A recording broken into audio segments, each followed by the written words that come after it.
For just the third time, the Senate will consider removing a U.S. president.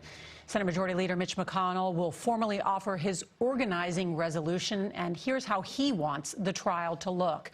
Now, McConnell has proposed giving House Democrats and the president's defense team 24 hours each, but it's over 2 days to present their cases. So some long days and nights are ahead. That would be followed by 16 hours of questions and answers, and only then would senators vote on whether they should hear from any witnesses or admit new evidence. Democrats, you can imagine, are not happy about these rules. This morning, House Manager Adam Schiff called McConnell's plan a cover-up.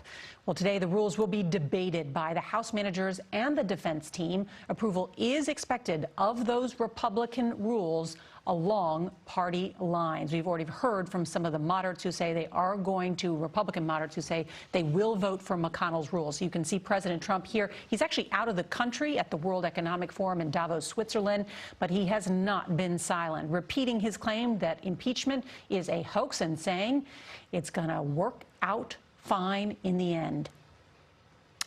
We have got team coverage for what is ahead and want to go first to Chip Reed, who is at the Capitol. Chip, you covered the Clinton impeachment some 20 years ago. We had thought that the rules would be similar to what had taken place during the Clinton impeachment, but we learned last night that's not going to be the case, right? That's right. And I'll tell you, there's a very different tone, a mood here than there was 21 years ago for the Clinton impeachment trial. Back then, the Republicans and Democrats worked together to formulate the proceedings, the process for how this trial would proceed. But now it was just sprung on the Democrats last night by Republican leader Mitch McConnell, and they are livid because they believe in several different ways it is rigged in the president's favor. For example, they believe that it's going to make it more difficult for the Republicans to cross over and vote with the Democrats on this, Nora. All right, stand by, Chip. Want to go and listen to the Senate Majority Leader Mitch McConnell.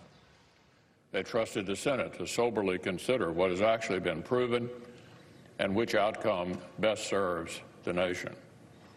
That's a pretty high bar, Mr. President, and you might say that later today this body will take our entrance exam. Today, we will consider and pass an organizing resolution that will structure the first phase of the trial. This initial step will offer an early signal to our country. Can the Senate still serve our founding purpose?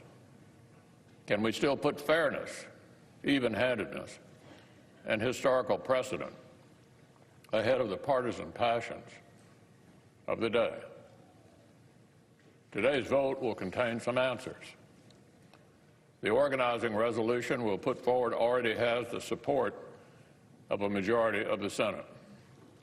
That's because it sets up a structure that is fair, even-handed, and tracks closely with past precedents that were established unanimously. After pretrial business, the resolution establishes the 4 things that need to happen next. First, the Senate will hear an opening presentation from the House managers. Second, we will hear from the President's counsel. Third, senators will be able to seek further information by posing written questions to either side through the Chief Justice. And fourth, with all that information in hand, the Senate will consider whether we feel any additional evidence or witnesses are necessary to evaluate whether the House case has cleared or failed to clear the high bar of overcoming the presumption of innocence and undoing a democratic election. The Senate's fair process will draw a sharp contrast with the unfair and precedent-breaking inquiry that was carried on by the House of Representatives. The House broke with precedent by denying members of the Republican minority the same rights that Democrats had received when they were in the minority back in 1998. Here in the Senate, Every single senator will have exactly the same rights and exactly the same ability to ask questions. The House broke with fairness by cutting President Trump's counsel out of their inquiry to an unprecedented degree. Here in the Senate, the President's lawyers will finally receive a level playing field with the House Democrats and will finally be able to present the President's case. Finally, some fairness. On every point, our straightforward resolution will bring the clarity and fairness that everyone deserves: the President of the United States, the House of Representatives, and the American people. This is the fair roadmap for our trial. We need it in place before we can move forward. So the Senate should prepare to remain in session today until we complete this resolution and adopt it. This basic four-part structure aligns with the first steps of the Clinton impeachment trial in 1999. 21 years ago, 100 senators agreed unanimously that this roadmap was the right way to begin the trial. All 100 senators agreed the proper time to consider the question of potential witnesses was after opening arguments and senators' questions. Now, some outside voices have been urging the Senate to break with precedent on this question. Loud voices, including the leadership of the House majority, colluded with Senate Democrats and tried to force the Senate to pre-commit ourselves to seek specific witnesses and documents before senators had even heard opening arguments or even asked questions. These are potential witnesses, Mr. President, whom the House managers themselves declined to hear from, whom the House itself declined to pursue through the legal system during its own inquiry. The House was not facing any deadline. They were free to run whatever investigation they wanted to run. If they wanted witnesses who would trigger legal battles over presidential privilege, they could have had those fights. But the chairman of the House Intelligence Committee and the chairman of the House Judiciary Committee decided not to. They decided their inquiry was finished and moved right ahead. The House chose not to pursue the same witnesses they apparently would now like the Senate to pre-commit to pursuing ourselves. As I've been saying for weeks, nobody will dictate Senate procedure to United States senators. A majority of us are committed to upholding the unanimous bipartisan Clinton precedent against outside influences with respect to the proper timing of these mid-trial questions.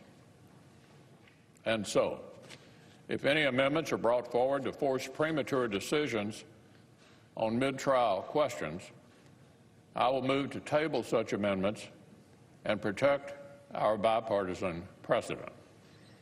If a senator moves to amend the resolution in order to subpoena specific witnesses or documents, I will move to table such motions because the Senate will decide those questions later in the trial, just like we did back in 1999. Now, Mr. President, today may present a curious situation. We may hear House managers themselves agitate for such amendments.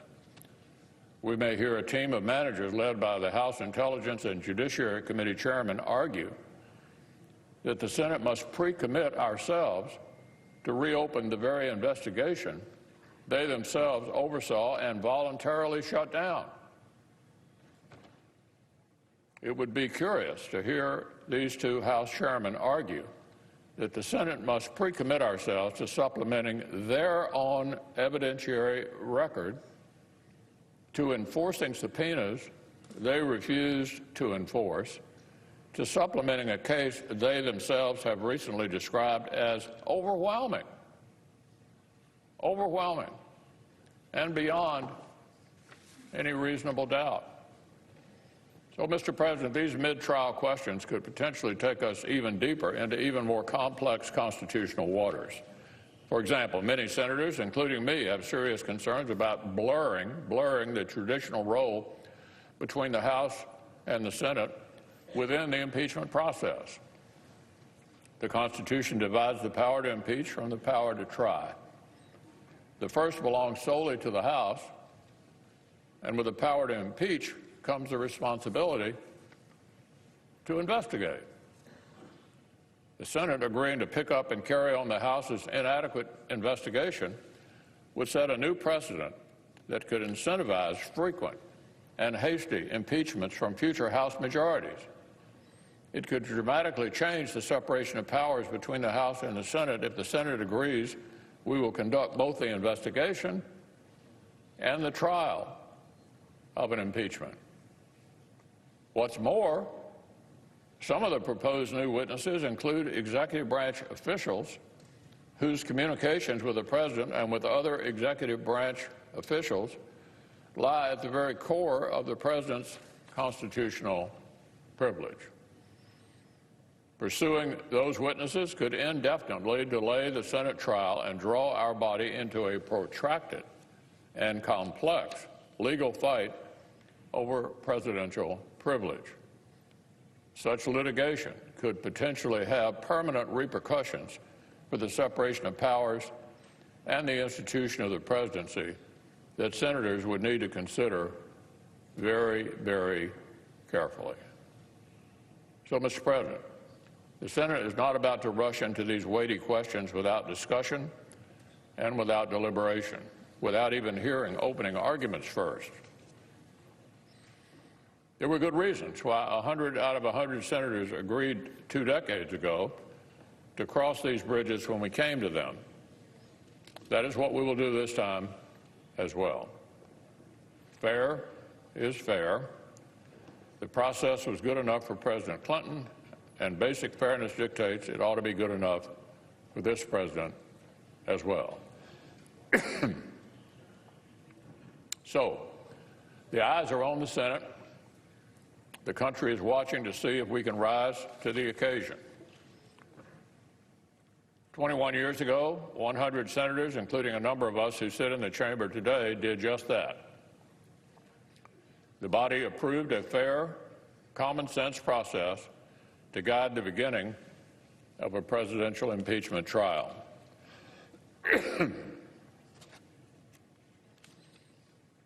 Today, 2 decades later, this Senate will retake that entrance exam. The basic structure we're proposing is just as eminently fair and even-handed as it was back then. The question is whether senators are themselves ready to be as fair and as even-handed.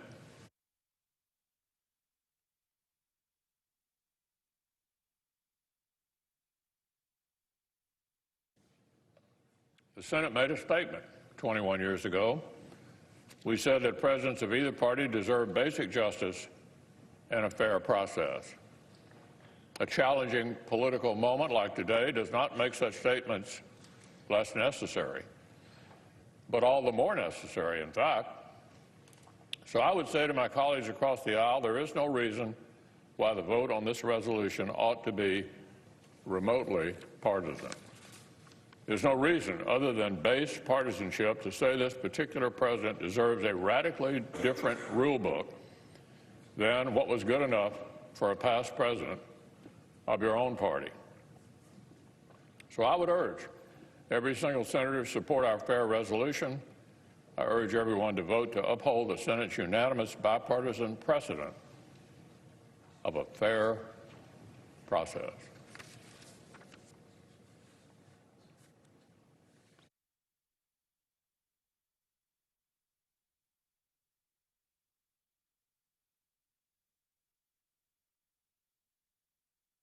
President. Democratic leader. Now, before I begin, there has been well-founded concern that the additional security measures required for access to the galleries during the trial could cause reporters to miss some of the events on the Senate floor. I want to assure everyone in the press that I will vociferously oppose any attempt to begin the trial unless the reporters trying to enter the gallery are seated. The press is here to inform the American public about these pivotal events in our nation's history. We must make sure they are able to. Some may not want what happens here to be public. We do. Now, Mr. President, after the conclusion of my remarks, the Senate will proceed to the impeachment trial of President Donald John Trump for committing high crimes and misdemeanors. President Trump is accused of coercing a foreign leader into interfering in our elections to benefit himself and then doing everything in his power to cover it up. If proved, the president's actions are crimes against democracy itself. It's hard to imagine a greater subversion of our democracy than for powers outside our borders to determine the elections from within. For a foreign country to attempt such a thing on its own is bad enough. For an American president to deliberately solicit such a thing, to blackmail a foreign country with military assistance to help him win an election, is unimaginably worse. I can't imagine any other president doing this. Beyond that, for then the president to deny the right of Congress to conduct oversight, deny the right to investigate any of his activities, to say Article 2 of the Constitution gives him the right to, quote, do whatever he wants, we are staring down an erosion of the sacred democratic principles for which our founders fought a bloody war of independence. Such is the gravity of this historic moment. Now, once Senator Inhofe is sworn in at 1 p.m., the ceremonial functions at the beginning of a presidential trial will be complete. The Senate then must determine the rules of the trial. The Republican leader will offer an organizing resolution that outlines his plan for the rules of the trial. It is completely partisan. It was kept secret until the very eve of the trial. And now that it's public, it's very easy to see why. The McConnell rules seem to be designed by President Trump for President Trump. It asks the Senate to rush through as fast as possible and makes getting evidence as hard as possible. It could force presentations to take place at 2 or 3 in the morning so the American people won't see them. In short, the McConnell resolution will result in a rushed trial with little evidence in the dark of night. Literally, the dark of night. If the president is so confident in his case, if Leader McConnell is so confident the president did nothing wrong, why don't they want the case to be presented in broad daylight? On something as important as impeachment, the McConnell resolution is nothing short of a national disgrace. This will go down, this resolution, as one of the darker moments in the Senate history, perhaps one of even the darkest. Now, Leader McConnell has just said he wants to go by the Clinton rules. Then why did he change them in 4 important ways at minimum to all make the trial less transparent, less clear, and with less evidence? He said he wanted to get started in exactly the same way. It turns out, contrary to what the leader said, I'm amazed he could say it with a straight face, that the rules are the same as the Clinton rules. The rules are not even close to the Clinton rules. Unlike the Clinton rules, the McConnell resolution does not admit the record of the House impeachment proceedings into evidence. So Leader McConnell wants a trial with no existing evidence and no new evidence. A trial without evidence is not a trial. It's a cover-up. Second, unlike the Clinton rules, the McConnell resolution limits presentation by the parties to 24 hours per side over only 2 days. We start at 1, 12 hours a day, we're at 1 a.m., and that's without breaks. It'll be later. Leader McConnell wants to force the managers to make important parts of their case in the dark of night. Number 3, unlike the Clinton rules, the McConnell resolution places an additional hurdle to get witnesses and documents by requiring a vote on whether such motions are even in order. If that vote fails, then no motions to subpoena witnesses and documents will be in order. I don't want anyone on the other side to say, I'm going to vote no first on witnesses, but then later I'll determine it. If they vote for McConnell's resolution, they're making it far more difficult to vote in the future, later on in the trial. And finally, unlike the Clinton rules, the McConnell resolution allows a motion to dismiss at any time in the trial. So in short, contrary to what the leader has said, the McConnell rules are not at all like the Clinton rules. The Republican leader's resolution is based neither in precedent nor in principle. It is driven by partisanship and the politics of the moment. Today, I'll be offering amendments to fix the many flaws in Leader McConnell's deeply unfair resolution and seek the witnesses and documents we've requested, beginning with an amendment to have the Senate subpoena White House documents. Let me be clear, these amendments are not dilatory. They only seek one thing, the truth. That means relevant documents. That means relevant witnesses. That's the only way to get a fair trial, and everyone in this body knows it. Each Senate impeachment trial in our history, all 15 that were brought to completion, feature witnesses. Every single one. The witnesses we request are not Democrats. They're the president's own men. The documents are not Democratic documents. They're documents, period. We don't know if the evidence of the witnesses or the documents will be exculpatory to the president or incriminating. But we have an obligation, a solemn obligation, particularly now during this most deep and solemn part of our Constitution, to seek the truth and then let the chips fall where they may. My Republican colleagues have offered several explanations for opposing witnesses and documents at the start of the trial. None of them has much merit. Republicans have said we should deal with the question of witnesses later in the trial. Of course, it makes no sense to hear both sides present their case first and then afterward decide if the Senate should hear evidence. The evidence is supposed to inform arguments, not come after they're completed. Some Republicans have said the Senate should not go beyond the House record by calling any witnesses. But the Constitution gives the Senate the sole power to try impeachments, not the sole power to review, not the sole power to rehash, but to try. Republicans have called our request for witnesses and documents political. If seeking the truth is political, then the Republican Party is in serious trouble. The White House has said that the articles of impeachment are brazen and wrong. Well, if the president believes his impeachment is so brazen and wrong, why won't he show us why?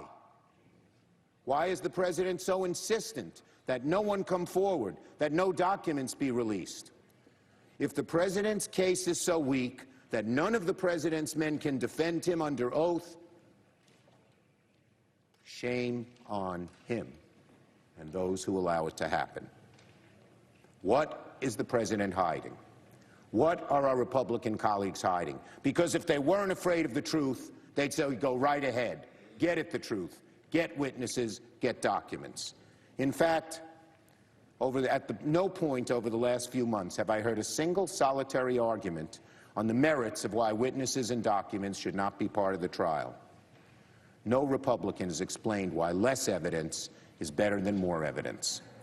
Nevertheless, Leader McConnell is poised to ask the Senate to begin the first impeachment trial of a president in history without witnesses, that rushes through the arguments as quickly as possible, that in ways both shameless and subtle will conceal the truth from the American people.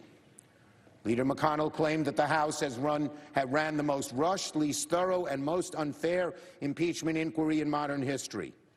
The truth is, Leader McConnell is plotting the most rushed, least thorough, and most unfair impeachment trial in modern history. and it begins today. The Senate has before it a very straightforward question. The President is accused of coercing a foreign power to interfere in our elections to help himself. It's the job of the Senate to determine if these very serious charges are true. The very least we can do is examine the facts, review the documents, hear the witnesses, try the case. Not run from it, not hide it, try it. Because if the President commits high crimes and misdemeanors, and Congress refuses to act, refuses even to conduct a fair trial of his conduct, then presidents, this president and future presidents, can commit impeachable crimes with impunity, and the order and rigor of our democracy will dramatically decline. The fail-safe, the final fail-safe of our democracy will be rendered moot. The most powerful check on the executive, the one designed to protect the people from tyranny, will be erased. In short time, my colleagues, each of us will face a choice about whether to begin this trial in search of the truth or in service of the President's desire to cover it up. Whether the Senate will conduct a fair trial and a full airing of the facts, or a rush to a predetermined political outcome. My colleagues, the eyes of the nation, the eyes of history, the eyes of the Founding Fathers are upon us. History will be our final judge. Will senators rise to the occasion? I yield the floor. Under the previous order, the leadership time is reserved. Morning business is closed.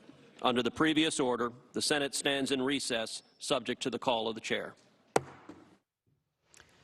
And as we wait for them to resume up in the United States Senate after a brief adjournment, the question this morning is a question of fairness. That's what's being debated between the Republicans and the Democrats as they embark on this historic impeachment trial of President Donald Trump. You heard the Democratic leader, Chuck Schumer, lambasting the Republican leader, saying that this trial is a national disgrace, in his words, and that this marks one of the darkest moments in Senate history. I want to bring in Major Garrett, our chief Washington correspondent, who for decades has covered the Hill. Covered the Clinton impeachment, remember it well? And this comparison, and we had heard from McConnell's office that they would follow the Clinton rules. Right. Are these the same rules? In schedule, but not in specifics, and specifics matter so much. There is a dictum known on Capitol Hill that's attributed to John Dingell, longest-serving member of the House. You take care of the politics, I'll take care of the process. I will defeat you every single time. Process matters. Why does it matter so much here? Because this process makes it so much more difficult for any Republican who votes for this organizing resolution to ever vote to call witnesses again. It creates an elaborate set of hurdles, debates and votes and hurdles to do that a second time. How you vote the first time, by design, is meant to limit your latitude politically as this trial unfolds. That is a precise intent of the Senate Republican leader, to shorten this trial, limit the flexibility of any Republicans who might be considering this question to vote later for witnesses. And let's just deal with it straight up.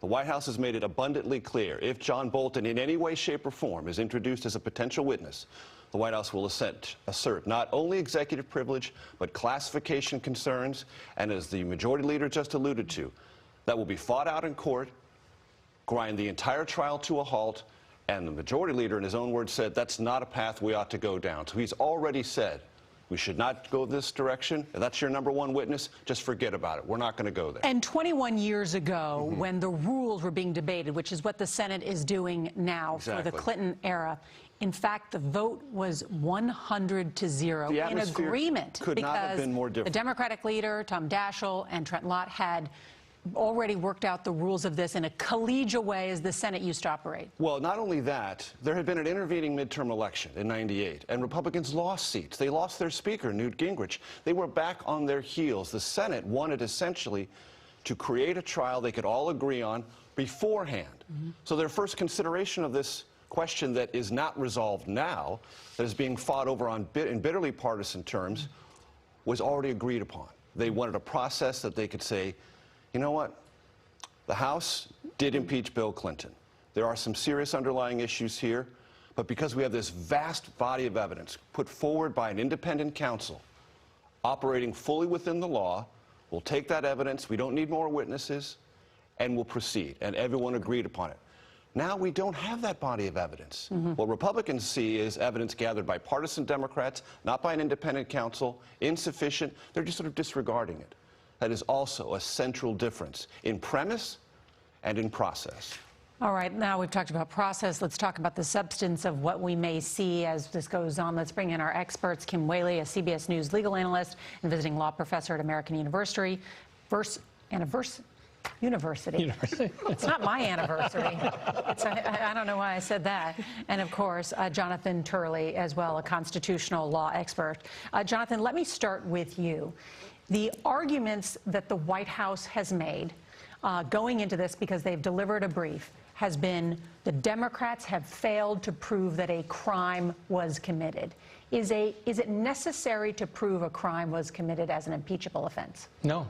I don't believe it is, and I think that the weight of the language of the Constitution, but also its history and precedent, make that a rather unsustainable position. It's rather surprising to see the degree to which the White House is framing its entire case around an argument that most people do not give much credence to. You know, during the English impeachment... You didn't like the White House. Did you not think that the White House brief was strong? I did not. I didn't think either of the briefs were strong. I thought they both seemed sort of stuck in denial. But the problem with this argument is that the English impeachments often did involve non-criminal acts. And every impeachment in the United States has included some non-criminal allegations. What's different about this case is that this is the first impeachment of a president to go up only on a non-criminal allegation. But that doesn't mean that it's constitutionally invalid. It just means it's tougher. It means it's a more difficult case to make. So you completely disagree with Alan Dershowitz, for instance, who is a member of the president's team? I do. I testified in the Clinton and the Trump impeachment hearings and specifically said I did not agree with this. Got it. And of course, the GAO has said that it was illegal for the president to block that aid to Ukraine. Kim, also, I spoke with 4 of the 7 impeachment managers just yesterday, and Chairman Schiff is trying to make the case that it's only fair that both sides be able to call material witnesses. What does the Constitution say, if anything, about that in an impeachment trial? The Constitution gives the sole power of trial and impeachment to the Senate, which assumes that the Senate can make its rules. But of course, the framers didn't anticipate this polarized environment where it's really Team Republicans versus Team Democrats. And the problem with how this is unfolding is it's really the American people that are losing and not hearing the full facts in a time frame that they can actually see it unfold on television, right? If this is going until 1 or 2 o'clock in the morning, people, first of all, to the extent to which there are arguments, they're not going to be able to see them realistically. And secondly, as was mentioned, Mitch McConnell's proposal doesn't even have the evidence from the House of Representatives inquiry put into the record. Normally, you see the evidence and then you draw conclusions. Is it possible you're underestimating how many people are up at 1 and 2 o'clock in the morning?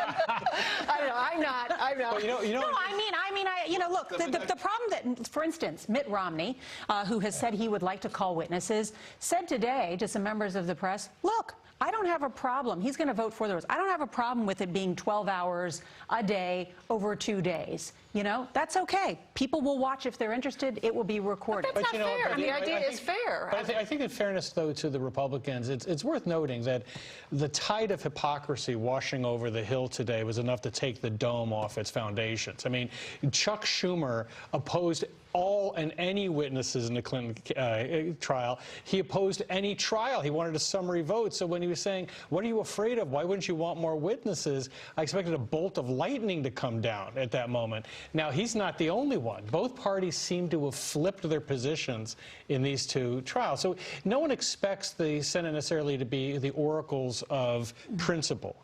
But the question is, in terms of whether this is much like the Clinton rules, it is much like the Clinton rules. I just disagree. I agree with Kim. I agree that they should have allowed the record of the House in.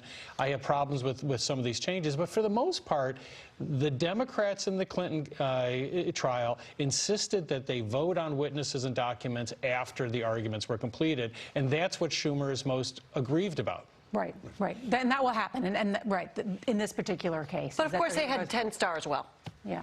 The investigation. We had a mountain of evidence that was developed by a prosecutor with a grand jury, right? That's the big difference here. And I think both sides are to blame in this moment in not allowing all the facts to come out and truncating the entire process. I just want to show everybody here this picture in the Senate where we see a large black SUV arriving, because we are expecting to have the Chief Justice of the Supreme Court will arrive.